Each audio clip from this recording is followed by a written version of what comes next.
Vanessa, the board has voted to remove you as CEO, effective immediately. Gerald Hutchins delivered the news with a smile that didn't reach his eyes. He sat at the head of my conference table, the table I'd purchased when I founded Vision AI 3 years ago. Flanking him were the other board members, Patricia Wells, the venture capitalist who'd seemed so supportive 6 months ago, and Andrew Carson, the industry expert they'd insisted I add last quarter. "We appreciate everything you've built here," Patricia added, her voice dripping with false sympathy. "But the company needs experienced leadership to scale properly. We're bringing in someone with a proven track record." I nodded slowly, keeping my face neutral. My heart pounded, but my hands stayed steady on the armrests. "I see. Who's replacing me?" "That's confidential for now," Gerald replied. "We'll make the announcement next week. In the meantime, we need you to transition your responsibilities. Your access to company systems will be revoked this afternoon." 28 years old. Female founder in tech. They probably thought this would destroy me. What they didn't know is that I'd been expecting this exact moment for 3 weeks. 3 weeks earlier, I'd arrived at the office early to prep for a product demo. My assistant's computer was still logged in from the night before, and an email notification caught my eye. The subject line read, Phase 2, Founder Removal Timeline. I shouldn't have clicked it. But I did. The email thread between Gerald, Patricia, and Andrew laid everything out.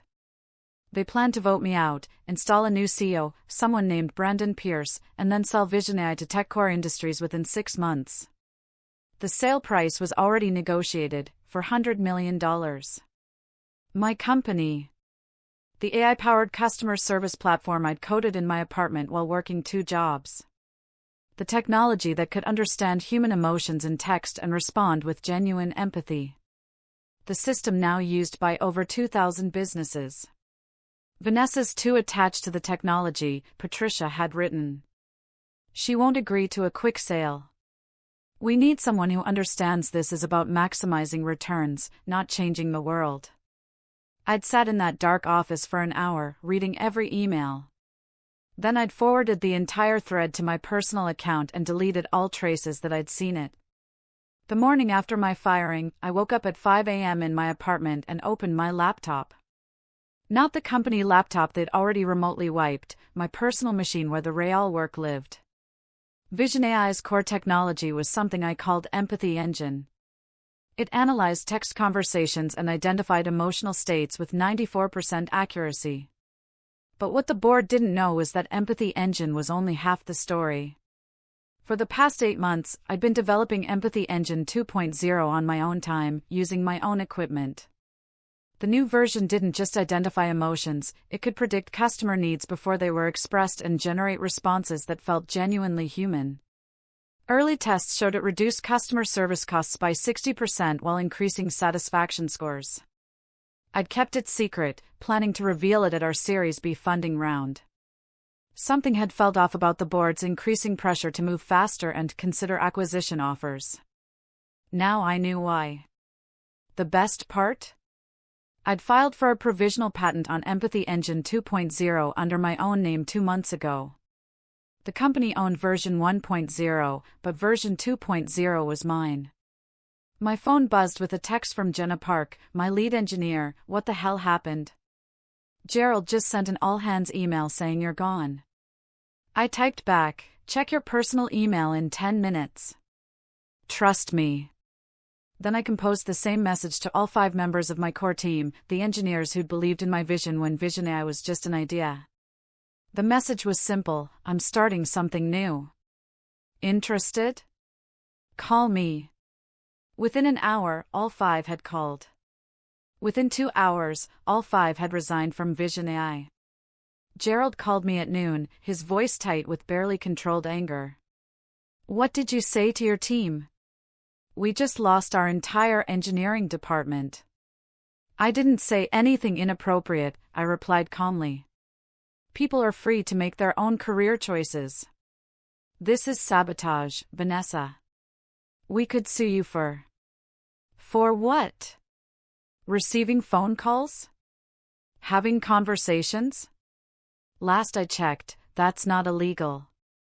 Besides, Gerald, I'm sure your new CEO will have no trouble rebuilding. You said I was replaceable, remember? The silence on the other end was delicious. By Friday, 1 week after my firing, I'd incorporated a new company, Empathy Technologies. The name was intentional, similar enough to make a point, different enough to avoid legal issues.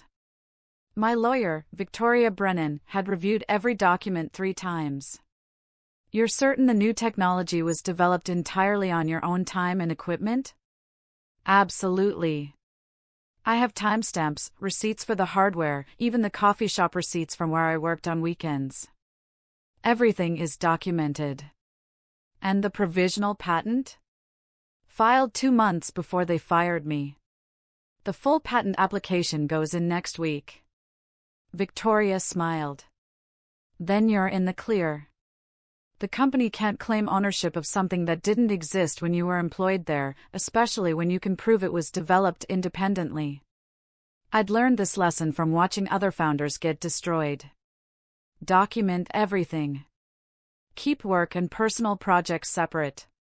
Never assume your board has your best interests at heart. There's one more thing, I said, sliding another folder across her desk. I want to file a formal complaint about the board's breach of fiduciary duty. The email from Patricia arrived on Monday morning. Vanessa, let's talk. I think there's been a misunderstanding. We'd love to bring you back as Chief Technology Officer. The board agrees we moved too hastily. I forwarded it to Victoria without responding. 10 minutes later, Gerald called.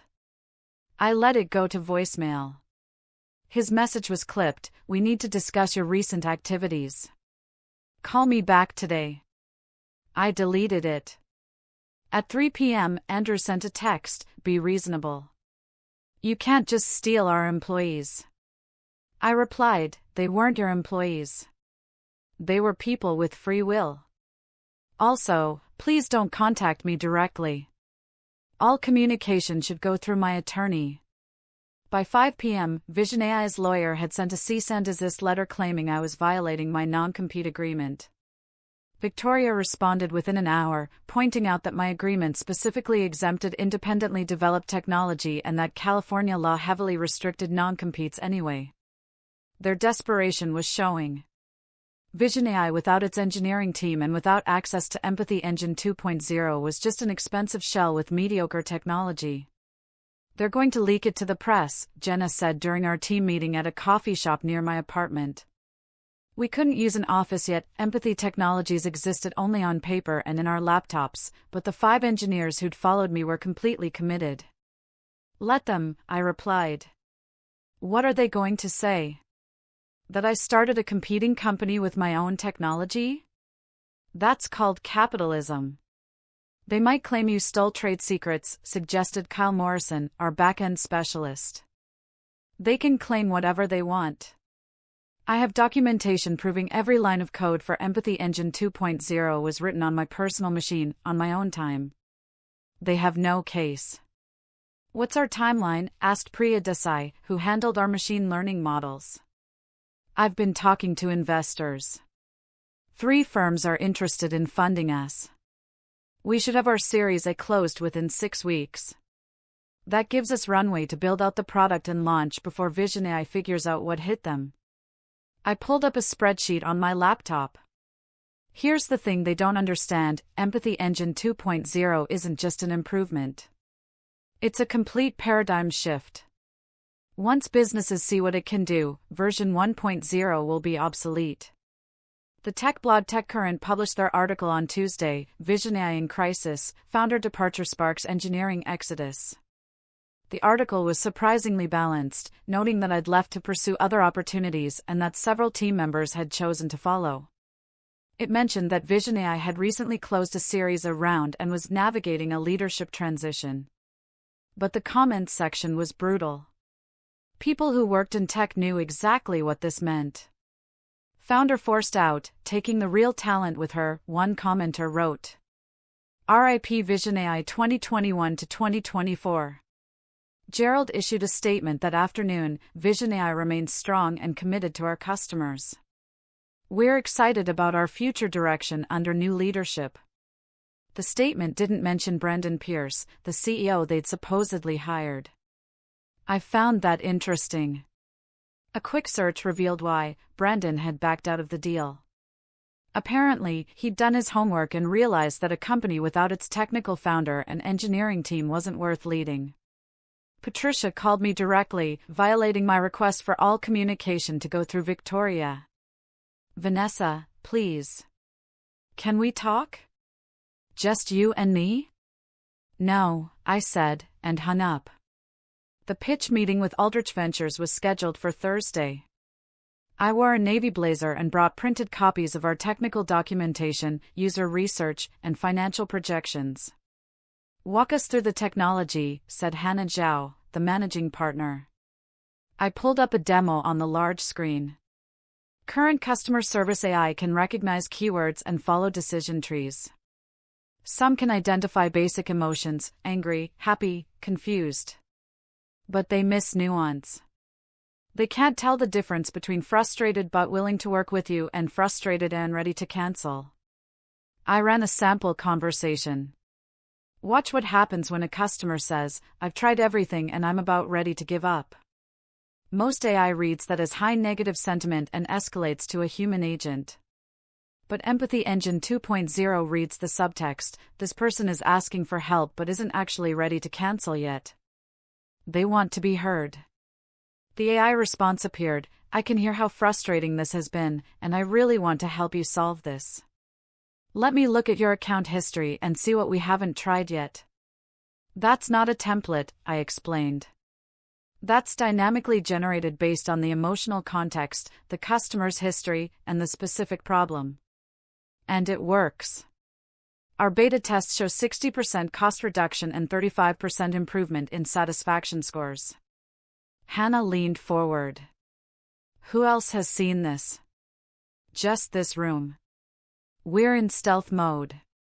By Friday afternoon, we had 3 term sheets. Aldrich Ventures offered the best terms, $10 million for 20% equity.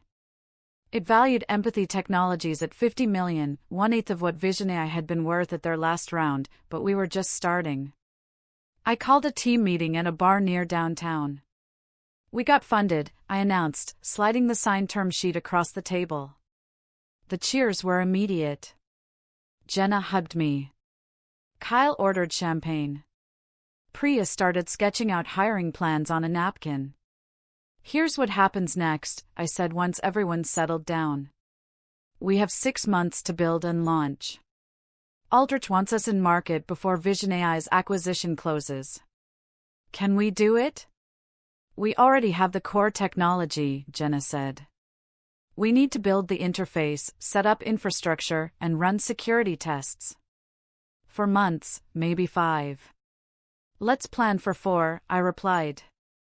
I want to launch while they're still scrambling. My phone buzzed. An email from an address I didn't recognize. The subject line read, "You need to know this." Inside was a forwarded email chain between Gerald and TechCore Industries. They were still planning the acquisition, but the price had dropped from $400 million to $150 million. And there was a line that made my blood run cold. Once acquisition closes, we'll pursue legal action against Vanessa Brennan for theft of intellectual property. This is actually good for you, Victoria said when I showed her the email Monday morning. They're admitting in writing that they plan to file a baseless lawsuit. If they follow through, we can countersue for malicious prosecution. But they have resources. They can drag this out, make it expensive. They can try. But Vanessa, you have documentation. You have timestamps. You have receipts. You even have the emails showing they plan to force you out before you filed the patent. If anything, they're the ones who breached their duty to you as a shareholder. I'd owned 30% of Vision AI when they fired me. That stake was worth millions, at least on paper. Can we do anything about my equity? Not yet. But if the acquisition goes through at that reduced price, you could argue they deliberately tanked the company's value. That might give us grounds for a derivative lawsuit. Legal strategy was complicated, but the core truth was simple: I'd done everything right, and they'd done everything wrong. Now they were trying to intimidate me into backing down. I wasn't going to back down. Empathy Technologies found office space in a converted warehouse downtown. It wasn't fancy, exposed brick, concrete floors, second-hand furniture, but it was ours. We moved in on a Tuesday and spent the day setting up workstations. "This feels real now," Jenna said, plugging in her monitors.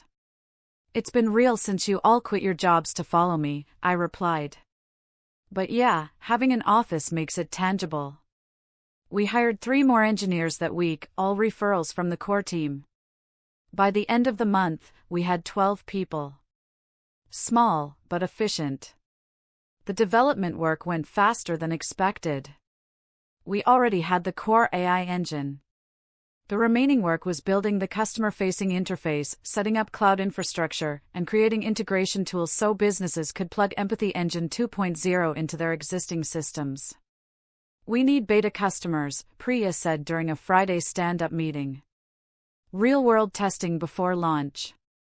"I have a list," I replied.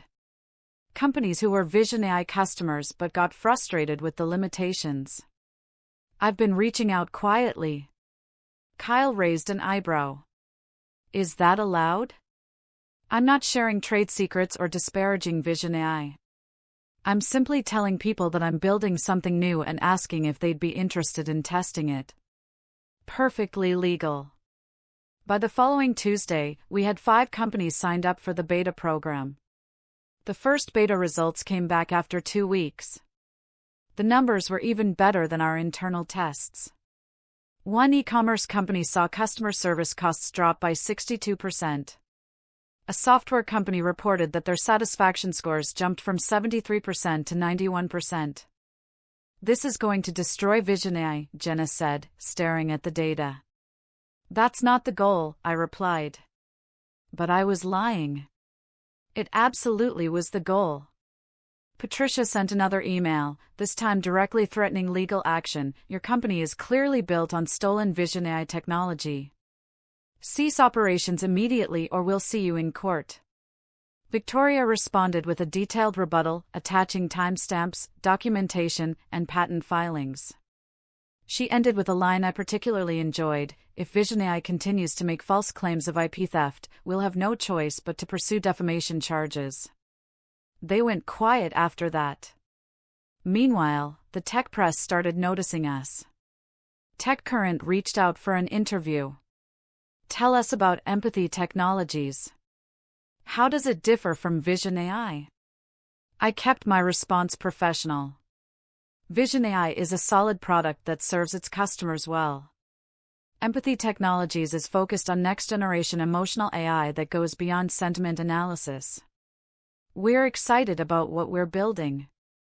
The article ran with the headline, "Vision AI founder launches competing startup, claims next-generation technology." The comments section was less kind to my former board. "Seems like they forced out the actual genius and kept the empty suits."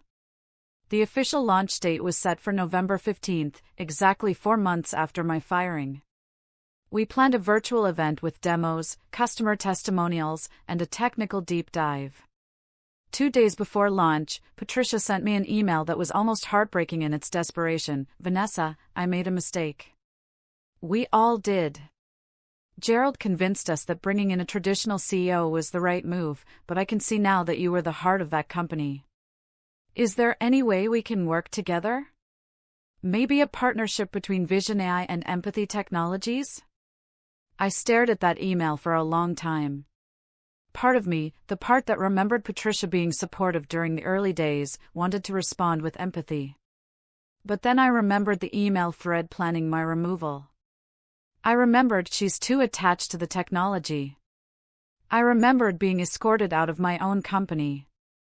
I forwarded the email to Victoria with a note, "Save this. Might be useful later." Then I went back to preparing for launch. The night before the event, I couldn't sleep. I kept running through everything that could go wrong. Technical glitches. Poor attendance. Lukewarm response. What if 4 months of work amounted to nothing? But when I logged into the virtual event platform the next morning, over 2,000 people had registered to attend. The launch exceeded every expectation. The demo was flawless. Our beta customers gave glowing testimonials.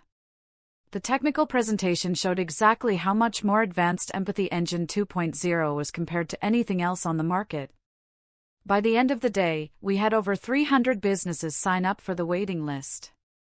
By the end of the week, that number hit 800. Vision AI's response came on Monday. They announced a major update to their platform, promising enhanced emotional intelligence features coming soon. I showed the press release to Jenna. They're scrambling. Can they actually build this? Not without their engineering team. Not without the core technology. They'll release something, but it'll be a pale imitation. And I was right. When Vision AI launched their update 6 weeks later, the reviews were mediocre. A modest improvement, TechCurrent wrote, but still far behind what Empathy Technologies has achieved. TechCore Industries quietly backed out of the acquisition. The deal that was supposed to make Gerald, Patricia, and Andrew rich evaporated. Vision AI's valuation plummeted. By January, they were laying off employees. Do you feel bad? Priya asked me one afternoon as we read about Vision AI's layoffs. For the employees? Yes. They didn't do anything wrong. For the board? No. They made their choice. In February, 6 months after my firing, Gerald reached out one final time. Not via email, but through a mutual contact who asked if I'd meet him for coffee. I almost said no. But curiosity won out. We met at a quiet cafe on a Tuesday morning. Gerald looked terrible, gray skin, tired eyes, a defeated slump to his shoulders. I wanted to apologize, he said without preamble. We made a catastrophic mistake. I made a catastrophic mistake. I let Patricia and Andrew convince me that you weren't ready to lead at scale, that we needed someone with a traditional business background. I'm sorry. I sipped my coffee and said nothing. Vision AI is going to shut down, he continued. We're out of money and out of options. The acquisition fell through. No one wants to invest in a company that lost its technical founder and its entire engineering team. I'm going to lose everything I put into it. I'm sorry to hear that, I said, and I meant it. Not sorry enough to help him, but genuinely sorry that things had ended this way. Could we? He started, then stopped. Never mind. I know the answer. We sat in silence for a moment. For what it's worth, Gerald finally said, you were right. About everything. The technology, the vision, the direction. We should have trusted you. Yes, I agreed. You should have. By March, Empathy Technologies had grown to 35 employees. We'd signed over 400 paying customers. Revenue was growing by 40% month over month. Aldrich Ventures introduced me to growth stage investors interested in our Series B. You've proven the model, Hannah said. Now it's time to scale. The Series B negotiations moved quickly. 5 firms competed for the deal. We closed a $40 million round at a $200 million valuation, 4 times what we'd been worth just 6 months earlier. Tech publications started calling me the comeback CEO and writing features about how I'd turned disaster into triumph.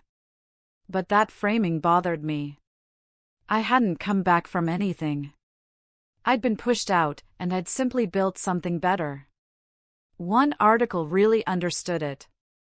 The headline read, Vanessa Brennan didn't get revenge, she got better. The journalist interviewed me at our office. What would you say to other founders facing similar situations? Document everything. Keep personal projects separate from company work. Build relationships with your team that go beyond just being their boss. And never, ever assume your board has your best interests at heart. They're investors first. Do you think you'll ever forgive your former board? I don't think about them enough to forgive or not forgive them. I'm too busy building the future. In May, almost a year after my firing, VisionAI officially shut down. They sent an email to customers announcing the service would terminate in 60 days. Several former VisionAI customers reached out to Empathy Technologies. Can you help us migrate? We built a migration tool that made the switch seamless.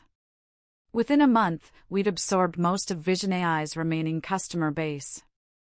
Patricia sent me a LinkedIn message. Congratulations on your success. You deserved it all along. I hope you can forgive us someday. I left it on read. Andrew tried to connect with me at a tech conference. I saw him approaching and walked the other way. Gerald completely disappeared from the tech scene. I heard through mutual contacts that he'd moved to Portland and taken a corporate job.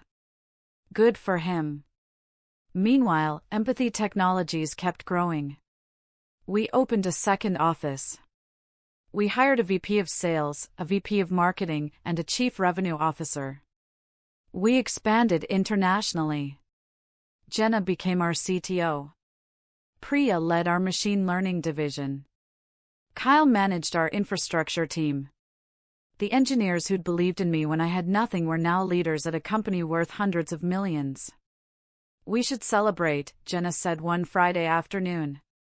Anniversary of the Great Exodus. We gathered the original team at an upscale restaurant, very different from the coffee shop meetings of our early days. To loyalty, I toasted. And to building something that matters. The patent for Empathy Engine 2.0 was officially granted in July. The 40-page document gave me exclusive rights to the core technology for the next 20 years. This is your legacy, Victoria said when she handed me the certificate. Whatever happens with the company, this is yours. But the company itself was thriving. By August, we had 600 employees and customers in 40 countries. We were processing over 10 million customer service conversations per day. Tech analysts started calling us the most disruptive force in customer service AI. Articles compared us to companies that had completely transformed their industries. And then the acquisition offers started coming in. The first was from TechCore Industries, the same company that had planned to buy VisionAI. Their offer, $2 billion. I turned it down without much thought. The second was from a major cloud services provider, $3 billion. I thought about that one for a week before declining. Why aren't you selling? Hannah from Aldrich Ventures asked me during a board meeting. These are life-changing offers. Because I already had my company taken from me once, I replied. I'm not giving this one up. Not yet. We're just getting started. In September, I was invited to speak at Tech Summit, the biggest tech conference on the West Coast. The keynote slot. Prime time. I spent 2 weeks preparing my talk. The title was Building in the Wreckage, a Founder's Story. The auditorium held 3,000 people. Every seat was filled. I walked onto the stage wearing a charcoal blazer and black pants, the same outfit I'd worn to my final VisionAI board meeting. A small reminder to myself of how far I'd come. Last year at this conference, I sat in the back row. My board had just forced me out of my company. My team had scattered. I had nothing but an idea and a provisional patent. The room was silent. They told me I wasn't ready to lead. That I was too attached to the technology. That the company needed someone with more experience. I pulled up a slide showing Empathy Technologies' growth curve. This is what happened when I stopped listening to people who didn't believe in me and started building with people who did. The applause was immediate and thunderous. I spent 30 minutes talking about the technical details of Empathy Engine 2.0, the importance of documentation and legal protection, and the value of building genuine relationships with your team. Here's what I learned, I concluded. Being forced out of your company feels like death. But sometimes you need to die to be reborn into something better. Vision AI was limited by people who cared more about exits than innovation. Empathy Technologies is unlimited because we care about building something that actually matters. The response to my keynote was overwhelming. Tech Summit posted the video online, and it got over 5 million views in the first week. Founders dealing with difficult boards reached out for advice. Journalists wanted to interview me. Business schools asked me to speak to their students. You've become a symbol, Jenna said, showing me an article titled The Vanessa Brennan Playbook: How to Survive Founder Betrayal. I just told the truth, I replied. But the attention did bring new opportunities. Harvard Business School wrote a case study about Vision AI's failure and Empathy Technologies' success. It was used in corporate governance classes as an example of how boards could destroy value through short-term thinking. I got an email from a former board member of another startup. Your talk convinced me to vote against forcing out our founder. Thank you for sharing your story. That email made everything worth it. In November, 18 months after my firing, Forbes published their 30 Under 30 list. I made the cover. The photo shoot was surreal. Professional makeup, designer clothes, studio lighting. The photographer kept saying you're a natural, but I felt ridiculous. The article's headline, How Vanessa Brennan Turned Betrayal into a $1 billion Company. We weren't quite at $1 billion yet, but we were close. By December, Empathy Technologies had become the industry standard for customer service AI. Our technology-powered platforms used by thousands of companies and reached over 100 million end users. The board started pushing for an IPO. You could go public next year, Hannah said. The market conditions are right. The company is mature enough. It's time. I thought about it. Going public would mean incredible wealth. It would mean validation. It would mean proving to everyone who doubted me that I'd been right all along. But it would also mean quarterly earnings calls, shareholder demands, and pressure to prioritize growth over innovation. Not yet, I decided. Give me another year. I want to build more before we have to answer to Wall Street. The board agreed, though I could tell some of them were frustrated. That Christmas, I visited my parents in Ohio. My mom hugged me for a long time when I arrived. We're so proud of you, she said. After everything you went through, to build something like this. I had help, I replied. I couldn't have done it alone. But you could have given up. Most people would have. You didn't. That evening, sitting by the fireplace in my childhood home, I pulled out my laptop and opened the email folder labeled Vision AI.